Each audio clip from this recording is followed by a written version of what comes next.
या देवी सर्वभूतेषु मातृरूपेण संस्थिता नमस्तस्यै नमस्तस्यै नमस्तस्यै नमो नमः। जय माँ भगवती, जय माँ दुर्गा। नवरात्रि के 5वें दिन में माँ स्कंद माता की पूजा होती है। माँ के 5वें स्वरूप का ये नाम उन्हें भगवान कार्तिकेय से मिला है।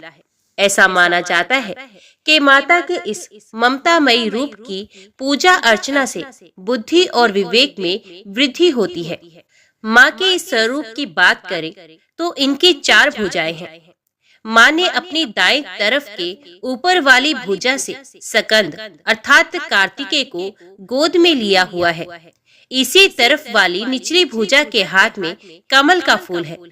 बाईं ओर की ऊपर वाली भुजा में वर्ध मुद्रा है। नीचे दूसरा श्वेत कमल का फूल लिया हुआ है। स्कंद माता सिंह की सवारी करती हैं।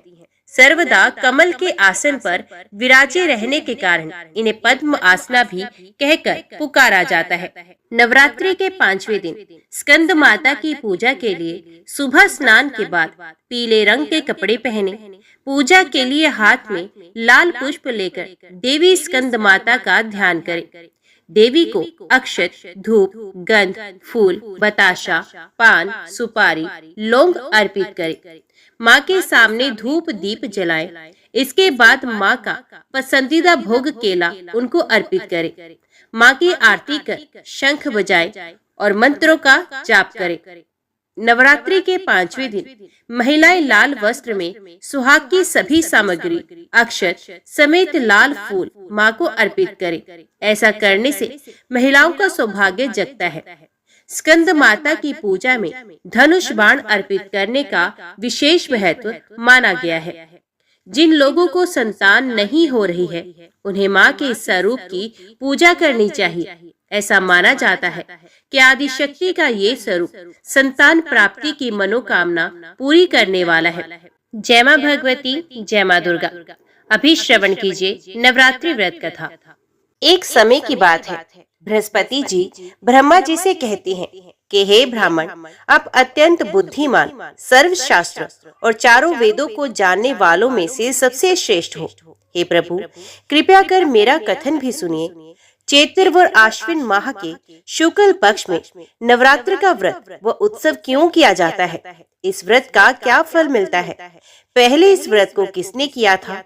बृहस्पति जी का कथन सुनकर ब्रह्मा जी बोले, हे बृहस्पति, तुमने बहुत ही अच्छा प्रश्न किया है। जो मनुष्य मनोरथ पूर्ण करने वाली दुर्गा महादेवी, सूर्य और नारायण का ध्यान करते हैं वे मनुष्य धन्य हैं। नवरात्र का ये पर्व संपूर्ण कामनाओं को पूरा करने वाला है। ब्रह्मा जी आगे कहते हैं, हे बृहस्पति, जिसने सबसे पहले इस नवरात्र महाव्रत को किया है उसका पवित्र इतिहास मैं तुम्हें सुनाता हूँ। तुम इसे ध्यान पूर्वक सुनो। ब्रह्मा जी कहते हैं, एक नगर था जिसका नाम पीठत था। उसमें अनाथ नाम का एक ब्राह्मण निवास करता था। वे भगवती दुर्गा का अनन्य भक्त था। संपूर्ण सद्गुणों से युक्त एक कन्या ने उसके यहाँ जन्म लिया। मानो ब्रह्मा की सबसे पहली रचना हो वो। उसका नाम सुमति रखा गया। सुमति अपनी सहेलियों के साथ ऐसे बड़ी होने लगी जैसे शुक्ल पक्ष में चंद्रमा की कलाएं बढ़ रही हों। सुमति के पिता नियम से प्रतिदिन दुर्गा की पूजा तथा हवन किया करते थे और उस समय सुमति भी वहां उपस्थित रहा करती थी। एक दिन सुमति अपनी सहेलियों के साथ खेल में मगन हो गई और भगवती के पूजन में शामिल नहीं हुई।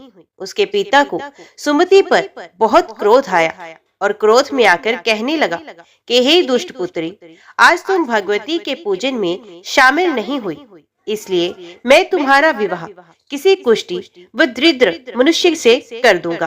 पिता की बातों से पुत्री को कष्ट पहुंचा और कहने लगी कि हे पिता, मैं आपकी पुत्री हूँ और आपके ही अधीन हूँ, इसलिए आप मेरा विवाह जिस किसी से भी कराना चाहें करा सकते हैं, क्योंकि होना तो वही है जो मेरे भाग्य में लिखा है।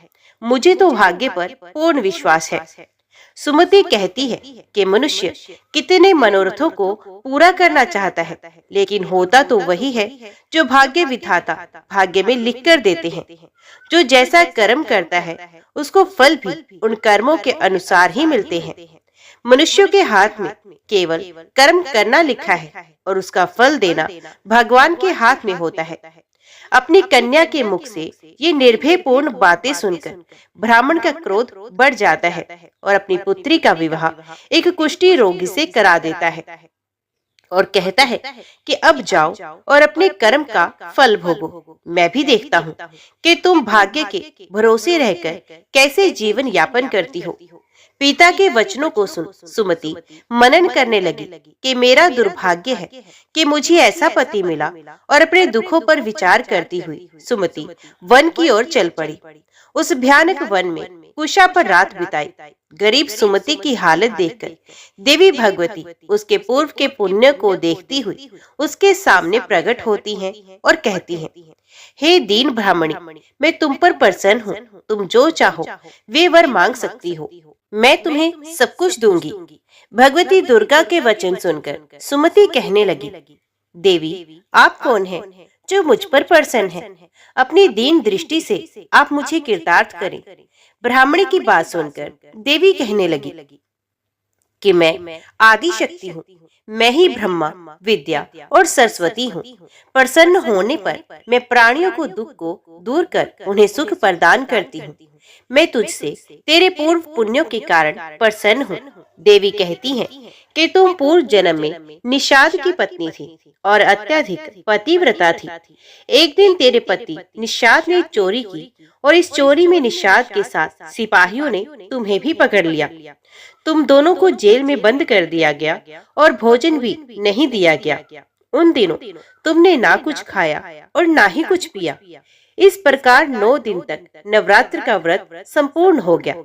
भगवती बोली कि हे देवी, उन 9 दिनों के व्रत के प्रभाव से मैं प्रसन्न हूँ और तुम्हें मनोवांछित वस्तु देना चाहती हूँ। तुम जो चाहे मांग सकती हो। भगवती की बात सुनकर ब्राह्मणी बोली, आपको मैं शत शत प्रणाम करती हूँ। आप मेरे पति पर कृपा करें और इनके कोढ़ को दूर करें। इस पर देवी कहती हैं कि उन दिनों तुमने जो व्रत किया था उसमें से एक दिन के व्रत का पुण्य अपने पति के रोग को दूर करने के लिए अर्पण करो। मेरे प्रभाव से तेरा पति सोने के शरीर वाला हो जाएगा। ब्रह्मा जी बोले। इस प्रकार देवी का वचन सुन वे ब्राह्मणी बहुत खुश हुई और पति को निरोगी देखने की इच्छा से ठीक है ऐसा बोली।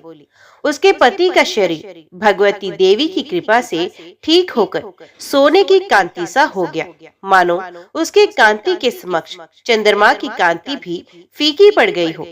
पति की मनोहर देह को देखकर ब्राह्मणी देवी को अति पराक्रम वाली समझकर स्तुति करने लगी और बोली, हे दुर्गे, आप दुखों को दूर करने वाली, तीनों लोकों के कष्ट हरने वाली, दुखों का निवारण करने वाली, रोगी को निरोगी करने वाली, प्रसन्न होने पर मनोवांछित फल देने वाली और दुष्ट मनुष्यों का नाश करने वाली हो।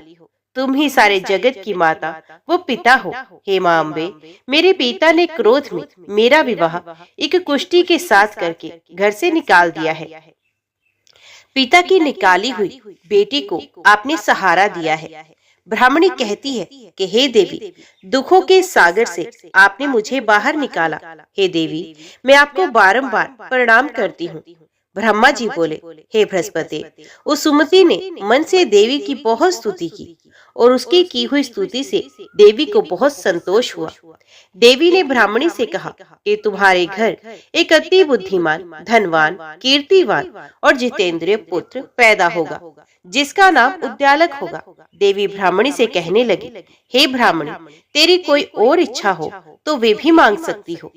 ब्राह्मणी कहती है कि हे माँ, आप अगर मुझसे प्रसन्न हैं तो आप मुझे नवरात्र करने की विधि सविस्तार बताइए। ब्राह्मणी के वचन सुनकर देवी कहती हैं कि मैं तुम्हें संपूर्ण नाशों को दूर करने वाले नवरात्र व्रत की विधि बताती हूँ। देवी कहती हैं कि इसे ध्यान पूर्वक सुनो। अश्विन माह के शुक्ल पक्ष की प्रतिपदा से लेकर 9 दिन तक ध्यान पूर्वक विधि पूर्वक व्रत करें। यदि दिन भर व्रत नहीं कर सकते तो एक समय का भोजन करें। ब्राह्मणों से पूछकर घट स्थापन करें और वाटिका बनाकर उसको प्रतिदिन जल से सींचे। महाकाली, महालक्ष्मी और महासरस्वती की मूर्तियां बनाकर उनके नित्य प्रति विधि विधान से पूजा अर्चना करें। पुष्पों से अर्घ्य दें और बिजोरा के पुष्प से अर्घ्य देने पर रूप की प्राप्ति होती है। जयफल से कीर्ति, दाख से कार्य की सिद्धि, आंवले से सुख व केले से भूषण की प्राप्ति होती है। फलों से अर्घ्य देकर विधि से हवन करें। खांड, घी, गेहूं, शहद, जौ, तिल, नारियल, बेम, दाख व कदम आदि सामग्रियों से हवन संपन्न करें। गेहूं का हवन करने से लक्ष्मी की प्राप्ति, खीर व चंपा के फूलों से धन व पत्तों से तेज और सुख प्राप्त होता है। आंवले से कीर्ति, केले से पुत्र की प्राप्ति होती है। कमल से राज सम्मान और दाखों से सुख संपत्ति मिलती है। खांड, घी, नारियल, शहद, जौ व तिल और फलों से होम करने से मनोवांछित वस्तु की प्राप्ति होती है। व्रत करने वाले को स्वभाव में नम्रता रखनी चाहिए। अंत में आचार्य को प्रणाम कर यथाशक्ति उसे दक्षिणा देकर विदा करना चाहिए।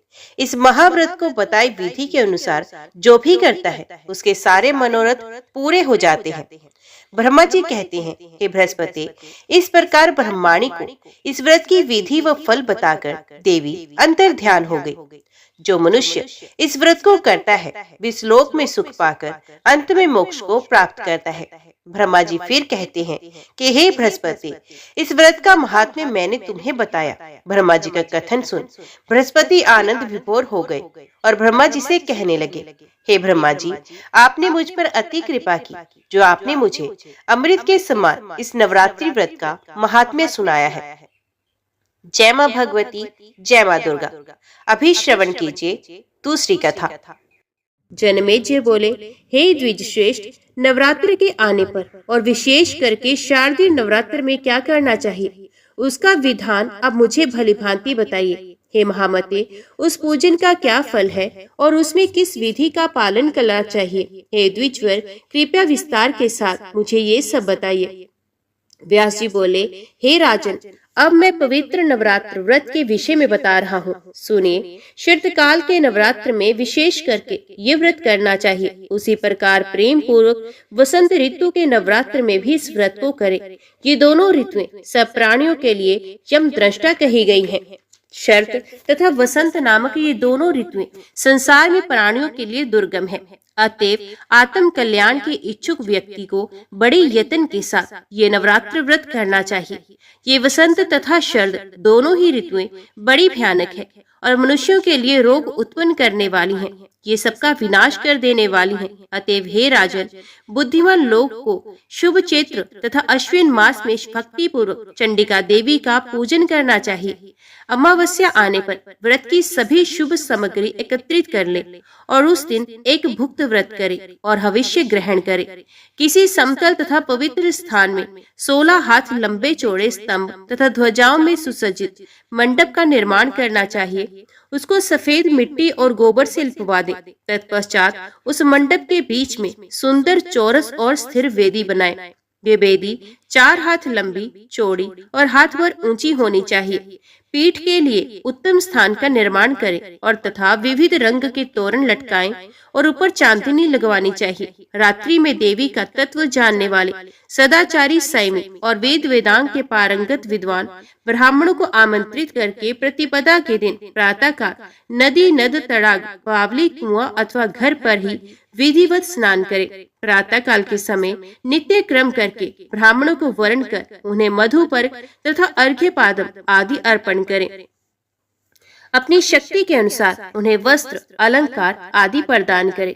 धन रहते हुए इस काम में कभी कृपणता न करें। संतुष्ट ब्राह्मणों के द्वारा किया हुआ कर्म समय प्रकार से परिपूर्ण होता है। देवी का पाठ करने के लिए 9, 5, 3 अथवा 1 ब्राह्मण बताए गए हैं।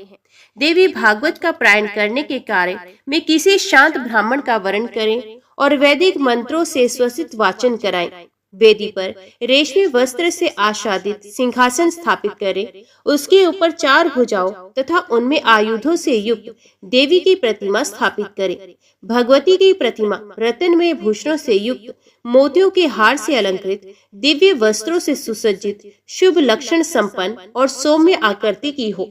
वे कल्याणमयी भगवती शंख चक्र गदा पद्म धारण किए हुए हों और सिंह पर सवार हो, अथवा 18 भुजाओं से सुशोभित सनातनी देवी को प्रतिष्ठित करें। भगवती की प्रतिमा के अभाव में नवार्ण मंत्र युक्त यंत्र को पीठ पर स्थापित करें और पीठ पूजा के लिए पास में कलश भी स्थापित करें। वे कलश पंच पल्लव युक्त वैदिक मंत्रों से भली भांति संस्कृत उत्तम तीर्थ के जल से पूर्ण और स्वर्ण तथा पंचरत्न में होना चाहिए। पास में पूजा की सब सामग्रियां रखकर उत्सव के निमित्त गीत तथा वाद्यों की ध्वनि में करानी चाहिए।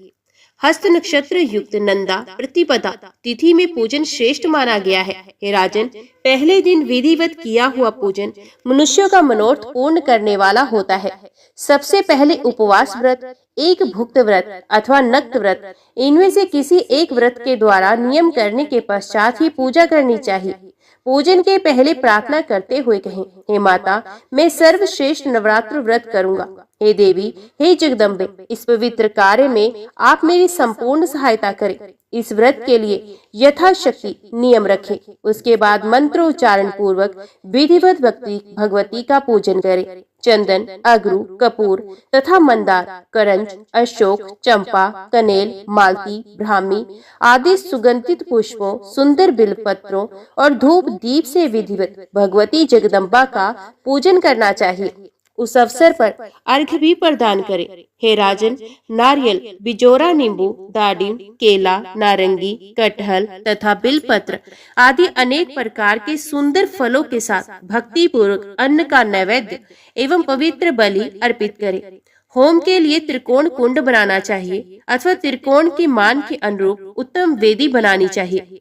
विविध प्रकार के सुंदर द्रव्यों से प्रतिदिन भगवती का त्रिकाल प्रातः, सायं, मध्याह्न पूजन करना चाहिए और गायन, वादन तथा नृत्य के द्वारा महान उत्सव मनाना चाहिए। व्रती नित्य भूमि पर सोए और वस्त्र, आभूषण तथा अमृत के सदृश दिव्य भोजन आदि से कुमारी कन्याओं का पूजन करे। नित्य एक ही कुमारी का पूजन करे अथवा प्रतिदिन एक एक कुमारी की संख्या के वृद्धि क्रम से पूजन करे अथवा प्रतिदिन दुगुने तिगुने के वृद्धि क्रम से, और या तो प्रत्येक दिन 9 कुमारी कन्याओं का पूजन करे। अपने धन सामर्थ्य के अनुसार भगवती की पूजा करे, किंतु हे राजन, देवी के यज्ञ में धन की कृपणता ना करे। हे राजन, पूजा विधि में 1 वर्ष की अवस्था वाली कन्या नहीं लेनी चाहिए, क्योंकि वे कन्या गंध और भोग आदि पदार्थों के स्वाद से बिल्कुल अनजान रहती है। कुमारी कन्या वे कही गई है जो 2 वर्ष की हो चुकी हो। 3 वर्ष की कन्या त्रिमूर्ति, 4 वर्ष की कन्या कल्याणी, 5 वर्ष की रोहिणी, 6 वर्ष की कालिका, 7 वर्ष की चंडिका, 8 वर्ष की शांभवी, 9 वर्ष की दुर्गा और 10 वर्ष की कन्या सुभद्रा कहलाती है। इससे ऊपर की अवस्था वाली कन्या का पूजन नहीं करना चाहिए, क्योंकि वे सभी कार्यों में निंदनीय मानी जाती हैं। इन नामों से कुमारी का विधिवत पूजन सदा करना चाहिए। अब मैं इन 9 कन्याओं के पूजन से प्राप्त होने वाले फलों को कहूँगा। कुमारी नाम की कन्या पूजित होकर दुख तथा दरिद्रता का नाश करती है। वे शत्रुओं का क्षय और धन, आयु तथा बल की वृद्धि करती है। त्रिमूर्ति नाम की कन्या का पूजन करने से धर्म, अर्थ, काम की पूर्ति होती है। धन धान्य का आगम होता है। जो राजा विद्या, विजय, राज्य तथा सुख की कामना करता हो, उसे सभी कामनाएं प्रदान करने वाली कल्याणी नामक कन्या का नित्य पूजन करना चाहिए। शत्रुओं का नाश करने के लिए भक्ति पूर्वक कालिका कन्या का पूजन करना चाहिए। धन तथा ऐश्वर्य की अभिलाषा रखने वाले चंडिका कन्या की समय अर्चना करनी चाहिए। हे राजन, सम्मोहन, दुख, दारिद्र्य के नाश तथा संग्राम में विजय के लिए शांभवी कन्या की नित्य पूजा करनी चाहिए। क्रूर शत्रु के विनाश एवं उग्र क्रम की साधना के निमित्त परलोक में सुख पाने के लिए दुर्गा नामक कन्या की भक्ति पूर्वक आराधना करनी चाहिए। मनुष्य अपने मनोरथ की सिद्धि के लिए सुभद्रा की सदा पूजा करे और रोग नाश के निमित्त रोहिणी की विधिवत आराधना करे। शिरस्तु इस मंत्र से अथवा किन्हीं भी श्रीयुक्त देवी यंत्र से अथवा बीज मंत्र से भक्ति पूर्वक भगवती की पूजा करनी चाहिए। जो भगवती कुमार के रहस्यमय तत्वों और ब्रह्मादि देवताओं की भी लीला पूर्वक रचना करती हैं, उन कुमारी का मैं पूजन करता हूँ। जो सत्व आदि तीनों गुणों से तीनों रूप धारण करती हैं, जिनके अनेक रूप हैं तथा जो तीनों कालों में सर्वत्र व्याप्त रहती हैं, उन भगवती त्रिमूर्ति की मैं पूजा करता हूँ। निरंतर पूजित होने पर जो भक्तों का नित्य कल्याण करती हैं, सब प्रकार की कामनाओं को पूर्ण करने वाली उन भगवती कल्याणी का मैं भक्ति पूर्वक पूजन करता हूँ। जो देवी संपूर्ण जीवों के पूर्व जन्म के संचित कर्म रूपी बीजों का रोपण करती हैं, उन भगवती रोहिणी की मैं उपासना करता हूँ। जो देवी काली कल्पांत में चराचर सहज संपूर्ण ब्रह्मांड को अपने में विलीन कर लेती हैं, उन भगवती कालिका की मैं पूजा करता हूँ। अत्यंत उग्र स्वभाव वाली, उग्र रूप धारण करने वाली, चंड मुंड का संहार करने वाली तथा घोर पापों का नाश करने वाली उन भगवती चंडिका की मैं पूजा करता हूँ।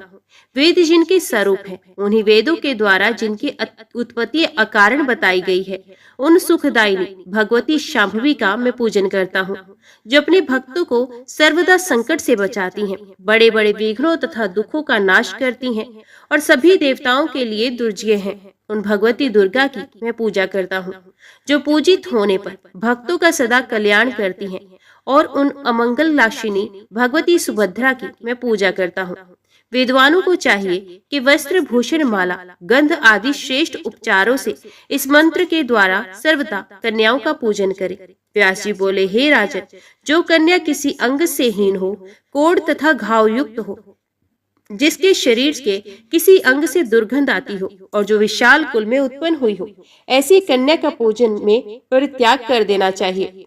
जन्म से अंधी, तिरछी नजर से देखने वाली, कानी, करूप, बहुत रोम वाली, रोगी तथा रजस्वला कन्या का पूजा में परित्याग कर देना चाहिए। अत्यंत दुर्बल, समय से पूर्व ही गर्भ से उत्पन्न, विधवा स्त्री से उत्पन्न तथा कन्या से उत्पन्न, ये सभी कन्याएं पूजा आदि सभी कार्यों में सर्वथा वर्जित है।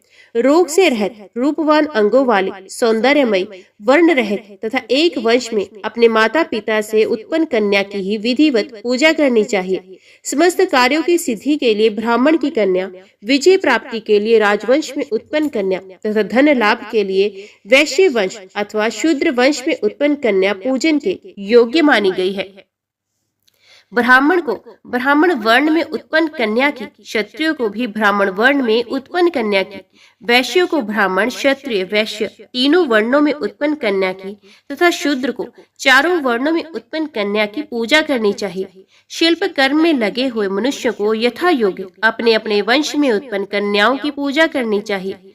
नवरात्र विधि से भक्ति पूर्वक निरंतर पूजा की जानी चाहिए। यदि कोई व्यक्ति नवरात्र पर्यंत प्रतिदिन पूजा करने में असमर्थ है तो उसे अष्टमी तिथि को विशेष रूप से अवश्य पूजन करना चाहिए। प्राचीन काल में दक्ष के यज्ञ का विध्वंस करने वाली महाभयानक भगवती भद्रकाली करोड़ों योगिनियों सहित अष्टमी तिथि को ही प्रकट हुई थी। अतः अष्टमी को विशेष विधान से सदा भगवती की पूजा करनी चाहिए। उस दिन विविध प्रकार के उपहारों, गंध, माला, चंदन के अनुलेप, पायस आदि के हवन, ब्राह्मण भोजन तथा फल पुष्प आदि उपहारों से भगवती को प्रसन्न करना चाहिए। हे राजन, पूरे नवरात्र भर उपवास करने में असमर्थ लोगों के लिए 3 दिन का उपवास भी यथोक्त फल प्रदान करने वाला बताया गया है। भक्ति भाव से केवल सप्तमी, अष्टमी और नवमी इन 3 रात्रियों में देवी की पूजा करने से सभी फल सुलभ हो जाते हैं। पूजन, हवन, कुमारी पूजन तथा ब्राह्मण भोजन इनको संपन्न करने से वे नवरात्र व्रत पूरा हो जाता है, ऐसा कहा गया है। इस पृथ्वी लोक में जितने भी प्रकार के व्रत एवं दान हैं, वे इस नवरात्र व्रत के तुल्य नहीं है, क्योंकि ये व्रत सदा धन धान्य प्रदान करने वाला है, सुख तथा संतान की वृद्धि करने वाला, आयु तथा आरोग्य प्रदान करने वाला और स्वर्ग तथा मोक्ष देने वाला है। अतः विद्या, धन अथवा पुत्र इनमें से मनुष्य किसी की भी कामना करता हो, उसे इस सौभाग्यदायक तथा कल्याणकारी व्रत का विधि पूर्वक अनुष्ठान करना चाहिए। इस व्रत का अनुष्ठान करने से विद्या चाहने वाला मनुष्य समस्त विद्या प्राप्त करता है और अपने राज्य से वंचित राजा फिर से अपना राज्य प्राप्त करता है। पूर्व जन्म में जिन लोगों द्वारा ये उत्तम व्रत नहीं किया गया, वे इस जन्म में रोगग्रस्त, दरिद्र तथा संतान रहित होते हैं। जो स्त्री वंध्या, विधवा अथवा धनहीन है, उसके विषय में ये अनुमान कर लेना चाहिए कि उसने अवश्य ही पूर्व जन्म में ये व्रत नहीं किया था। इस पृथ्वी लोक में जिस प्राणी ने उक्त नवरात्र व्रत का अनुष्ठान नहीं किया, वे इस लोक में वैभव प्राप्त करके स्वर्ग में आनंद कैसे प्राप्त कर सकता है। जिसने लाल चंदन मिश्रित कोमल बिलपत्रों से भवानी जगदम्बा की पूजा की है, वे इस पृथ्वी पर राजा होता है। जिस मनुष्य ने दुख तथा संताप का नाश करने वाली, सिद्धियां देने वाली, जगत में सर्वश्रेष्ठ, शाश्वत तथा कल्याण स्वरूपिणी भगवती की उपासना नहीं की, वे इस पृथ्वी तल पर सदा ही अनेक प्रकार के कष्टों से ग्रस्त, दरिद्र तथा शत्रुओं से पीड़ित रहता है। विष्णु, इंद्र, शिव, ब्रह्मा, अग्नि, कुबेर, वरुण तथा सूर्य समस्त कामनाओं से परिपूर्ण होकर हर्ष के साथ जिन भगवती का ध्यान करते हैं, उन देवी चंडिका का ध्यान मनुष्य क्यों नहीं करते। देवगण इनके स्वाहा नाम मंत्र से प्रभाव से तथा पितृगण स्वधा नाम मंत्र के प्रभाव से तृप्त होते हैं। इसलिए महान मुनिजन प्रसन्नता पूर्वक सभी यज्ञों तथा श्राद्ध कार्यों में मंत्रों के साथ स्वाहा एवं स्वधा नामों का उच्चारण करते हैं। जिनकी इच्छा से ब्रह्मा इस विश्व का सृजन करते हैं। भगवान विष्णु अनेक विध अवतार लेते हैं और शंकर जी जगत को भस्मात करते हैं। उन कल्याणकारिणी भगवती को मनुष्य क्यों नहीं भजते। सभी भुवनों में कोई भी ऐसा देवता, मनुष्य, पक्षी, सर्प, गंधर्व, राक्षस, पिशाच एवं पर्वत नहीं, जो उन भगवती की शक्ति के बिना अपनी इच्छा से शक्ति संपन्न होकर संपन्नित होने में समर्थ हो। सभी कामनाओं को पूर्ण करने वाली उन कल्याणदायिनी चंडिका की सेवा भला कौन नहीं करेगा। चारों प्रकार के पुरुषार्थों, धर्म, अर्थ, काम और मोक्ष को चाहने वाला कौन प्राणी उन भगवती के नवरात्र व्रत का अनुष्ठान नहीं करेगा।